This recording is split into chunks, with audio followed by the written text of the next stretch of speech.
We have Sam on the line, I think. Hello? Sam? Yeah, we can hear you. Yeah. Hey, Sam. Sam in Minnesota. Oh, hey. How you doing? Yeah, I'm doing pretty good. How about you guys? Good. Just fine, thanks. Great. Yeah, I think that I have the greatest truth claim in the world. Wow, that's quite a claim. Yeah, I think it's not gonna this episode, obviously, but when it gets proven, I think it'll put an end to your show and every single atheist show. Well, good. Then I'll get my Sundays back. Yeah. Man, it would be nice to go home and relax and not waste time on this stupid show. No, the dialogue needs to happen until one thing's proven, but it's sure. Proof of God's coming. Okay. Okay. Well, how soon do you think we'll have this? Yeah, can we have a time frame? As we get discussing, we'll get to that, I'm sure. It's coming. Okay. I think that there is a one-world religion coming. Well, that would be a change from all these religions splitting off from each other. Well, actually, I can explain that too. It explains why there's so many religions. Okay. But have you guys heard of Chris Langan? Yes, I have. Okay, yeah, that's what I wanted to talk about. Which I know you were in the little chat box. Oh, yeah. I have some inside information on it because I've actually taken the trip to meet him in person on 4 different occasions, and his intelligence is for real. I would have no doubt. Okay, let's talk about the idea here. Yeah. I'm less interested in names than the idea. Right. I've heard Chris Langan name-dropped a whole lot as, like, he's this brilliant guy with an IQ of, like, 200. We're here to talk about the ideas. Yeah, but I mean, I just want to make sure the audience has context. Sorry. But yeah, so you're a personal buddy of Chris Langan. I don't know. But I think it is important for the audience to put his name out there. The ideas are what matter, but his name, so they know, so they can look him up. Okay. His name is out there. But in more than I don't know the proofs myself because they're in a book he's going to publish. But I can talk a little bit about that. But I just want to talk about. Wait, you can talk about things you don't know? Do you even know the general idea? Because I mean, I've known lots of smart people. Well, hold on a minute. Can I just clarify? What are we talking about today? Well, what my main objective is just to share some of what he told me in my experience meeting him. Okay. To what purpose? It sounds like you're hedging here that you're not going to be able to present this argument in a way that you think will convince people. You just want to name drop him. Or am I wrong? No, I got arguments. No, okay. I got arguments. Can I talk? Can't wait. Okay, so I'll just throw this out there, that about the Proof of God book itself. He says that he can prove the existence of God mathematically with 80 symbols. 80 symbols or less. But the bulk of the book is explaining those symbols. Then once you understand what each symbol means, the equation, he said, is as clear as day. He said Lawrence Krauss would start jumping up and down. Has he run this by Lawrence Krauss or anybody else? Or has he just read it himself over and over again and said, yep, that's going to convince everybody? He's spent several years working on it, but it's not yeah, but has he run it by anyone else? Besides you. He didn't. I didn't get to see the book. He's ran it by his wife. She says he can explain everything. I mean, she was a psychology professor. Okay. I'm still confused about where this is going today. Oh, yeah, you should just put up the argument. Can I just talk? I'll just talk about what he said in person that you can assess it But yourself. I'm okay with that, but we're not just going to hear about, like, he's got a book coming out about symbols, right? There's going to be something substantial. Yes, there's content. Yeah, there's content, there's dialogue, okay. So I'll just say certain highlights that we talked about. The one thing, when I talked with his wife, she said that if he died today, she could spend the rest of her life publishing everything he has written. He's got thousands upon thousands of pages on every subject, from computer science to economics. Hey, this is irrelevant. Can we get to the relevant part? I have a master's in computer science, and nobody has ever referenced the work of Chris Langan to learn any kind of technique. So I don't know what he's publishing on computer science. He's gonna put it all out there one day, and it'll be irrefutable. He said, but okay. Wow. I asked him, so how, I was asking him, okay, because I was like moving my hand to gesture, you know, objective empirical data. How can you prove the existence of God mathematically? And he says he's had certain spiritual experiences. And, that's not mathematical proof. Yeah, that doesn't sound like mathematical proof at all. Okay, so can he cause other people to have these spiritual experiences? That would be useful. Well, some pastors do that. Yes, his work explains how they can happen, how one can attain this kind of thing. It has to do with the mapping between God and secondary images of God. Can I do it now? And, the stronger that mapping grows, these things become possible because reality is like a mind. And so the more you believe it, the more you're inclined to have that experience. No, the more you strive for truth, the more you believe it. He says God can completely take over and inhabit a person's consciousness. Oh, so if that happens. I'm less interested in talking about what he says and talking to you about what it is that you understand, that you believe about it, that would be significant. Yeah, right now it just sounds like you're name dropping. I want to hear if you have like an argument. Yes, this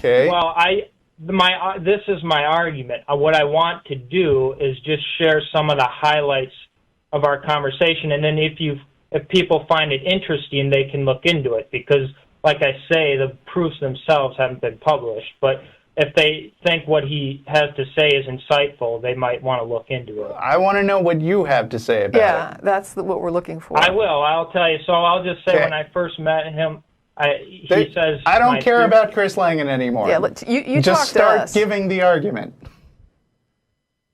Tell us what you first think. Up, here's how his theory... Okay, here's how the general idea of the theory. Science has a problem...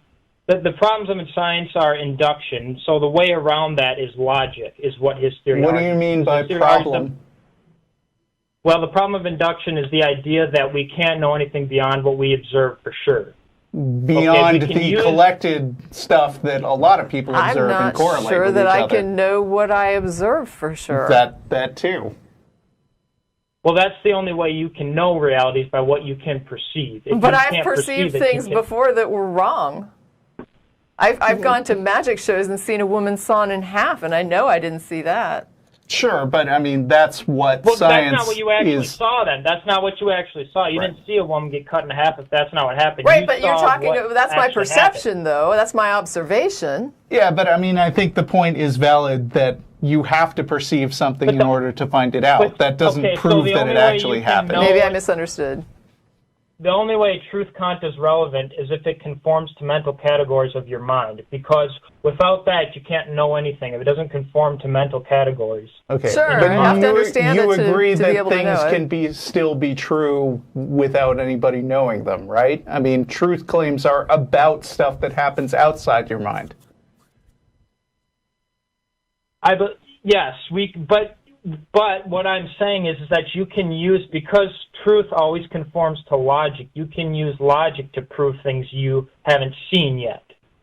Yeah, you can also use, I mean, if you use logic on faulty premises, you can also use it to prove things that are actually false. Even if you prove something via logic, you still have to verify it. There are a lot of things But I think that you can get to the bottom of everything with logic. I think you would still have to verify it. No, wait. I mean, one of the foundational principles of science is that it's not the same thing as pure math. Like, it has to have some basis in observation. You can't just reason stuff into existence without bringing in... You're correct about one thing, that science is about observation, but you're wrong when you say that theories, not all scientific theories conform to mathematical and logical properties. All theories have mathematical equations which are correlated by observed facts.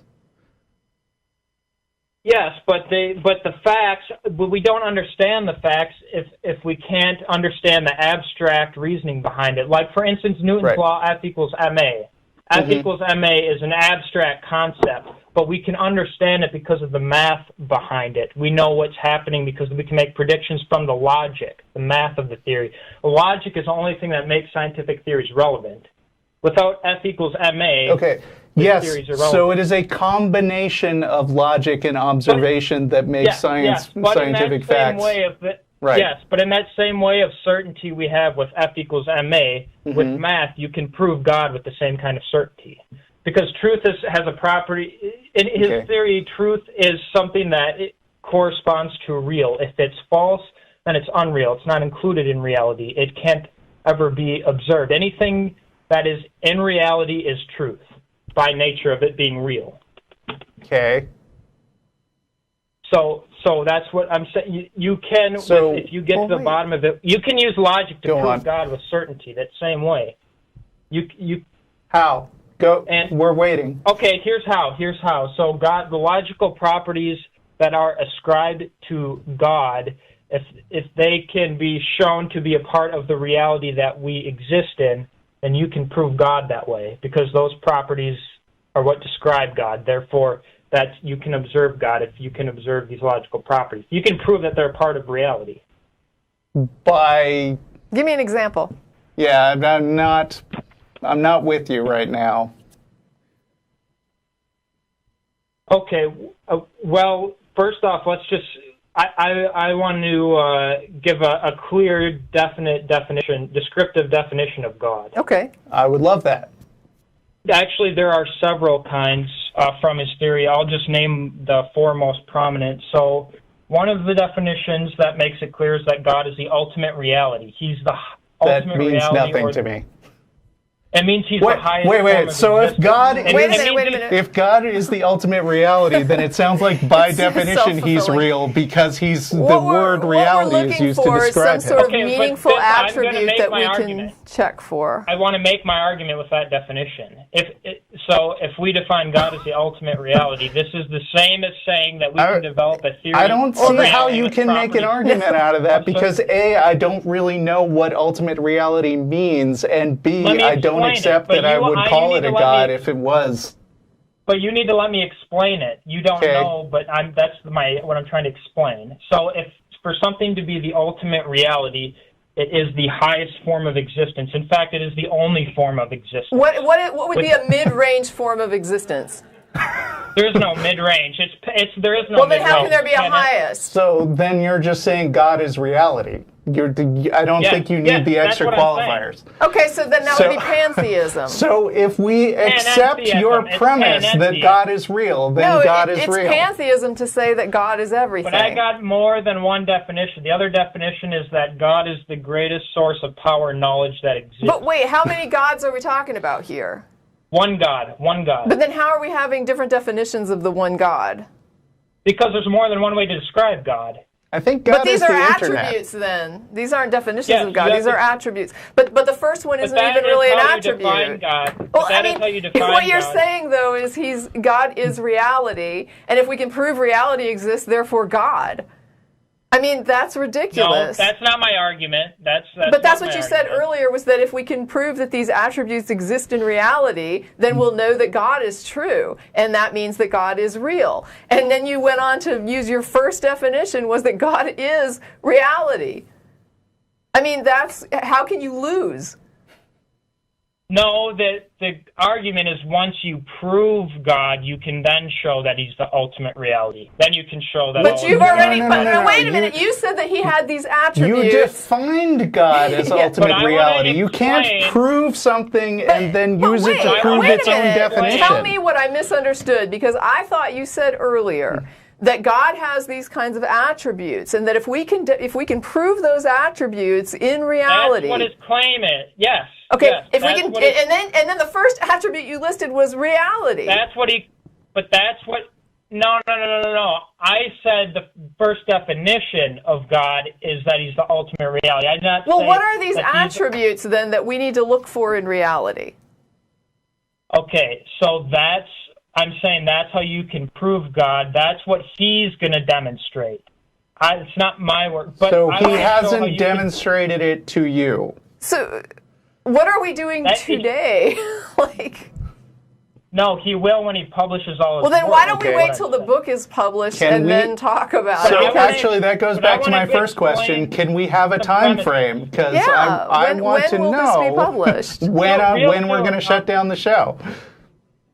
Within a year or two. A year or two. Guaranteed. Okay. Well, can you call us back then?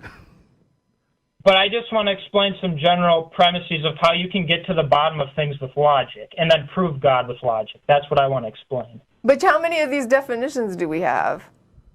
Do you know, this isn't about a definition of God. This is how you can prove God with logic. Right, but you're going through the definitions, and I'm just trying to figure out time-wise how long we have to go here. Right. Also, I mean, every time you've given us a definition, you've basically just said, now just accept the definition and we'll move on. Like, no, I don't know I did not say just...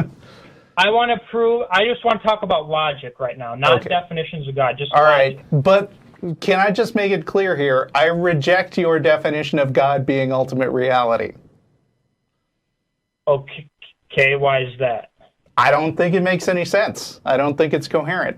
Yeah, I don't understand what would be an ultimate reality versus there has to be. But the thing is, regular there reality. has to be a highest form of reality. Low-grade reality. I don't know. There has to be an ultimate reality, though. There has to be.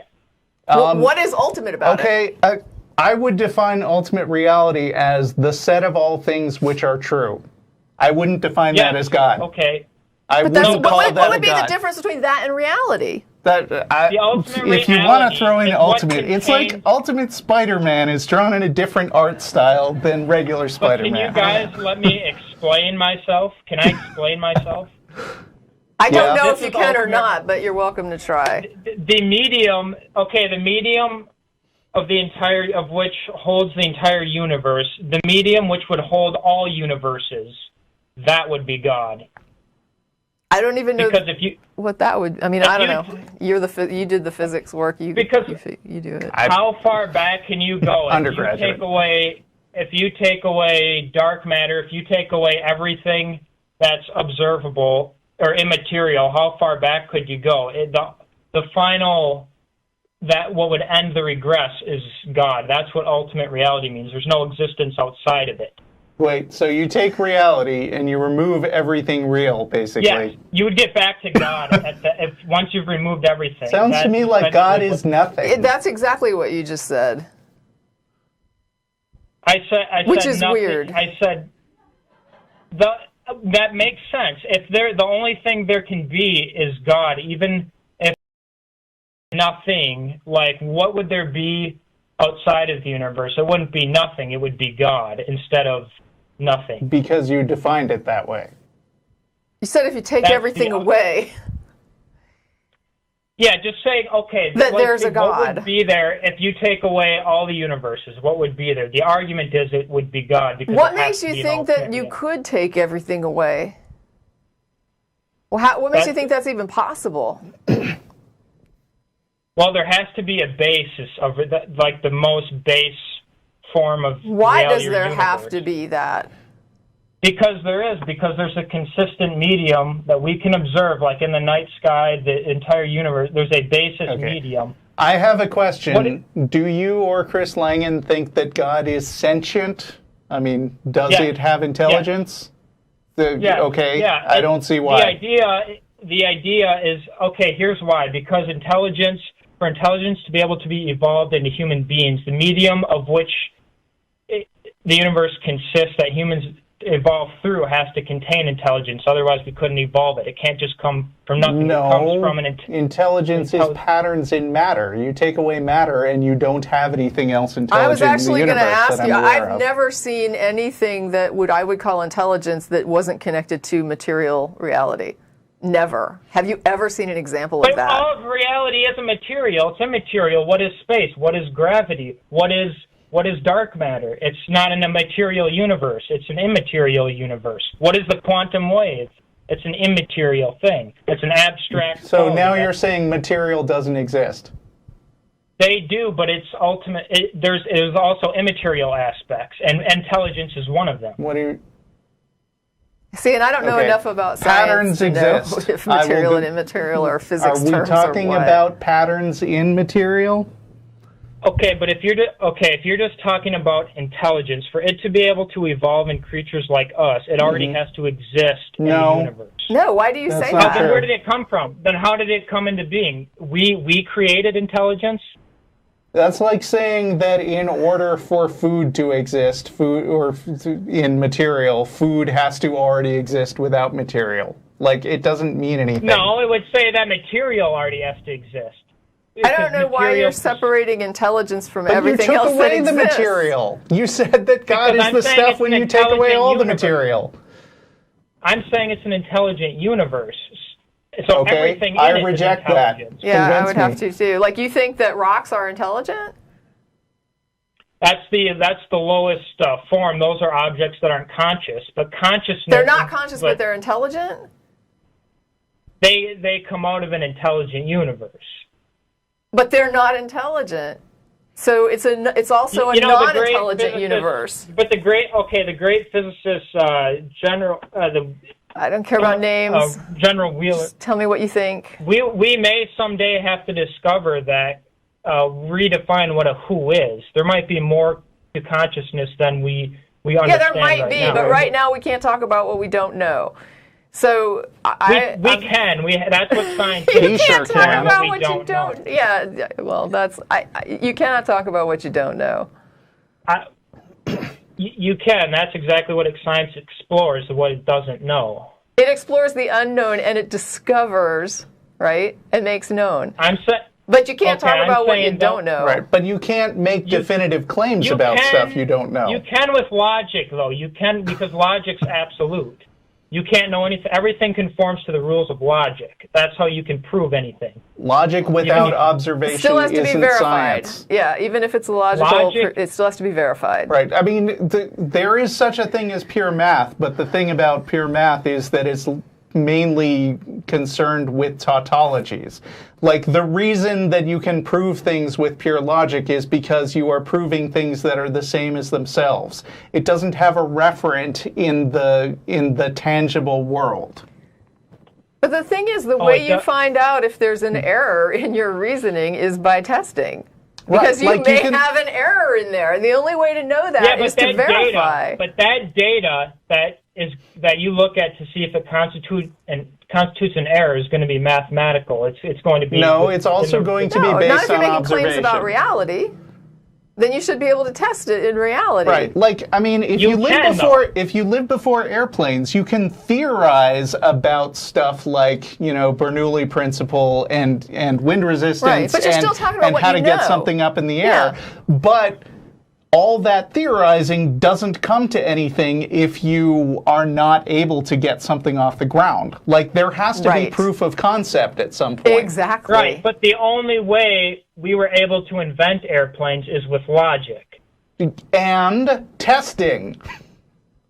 Yes, but we were never going to be able to make it. We were never going to be able to pass the test without understanding logic to make the both logic and observation are necessary. I'm not excluding one or the other. It sounds like you're saying logic all by itself is fine. That's what Aristotle thought, and he was wrong. I'm saying the entire universe. Okay, in his theory, the entire universe comes out of something called an unbound telesis, which is a realm that is basically anything's possible, potential free. But to anything to come out of it, it has to conform to logic. Is it possible that there's something in there that's impossible? No, anything. Then anything is not possible, right? Because it's not possible that there's something in there that's impossible. So we just proved that there's an impossibility in there. No. Unbound telesis is a realm where anything is possible. It's free from information. Is it a realm where it's possible that something is impossible? No, nothing. Then not everything is possible there. I just named something that's not possible there. Say that again. Is it possible in this realm that there is something that is impossible? Is it possible in this realm that there's something that is impossible? No. Then there is something in the realm that is impossible. I just named it. It's impossible for there to be something that's impossible. No, because it's free of any constraint. So anything that's conceivable. So then something in there could be impossible.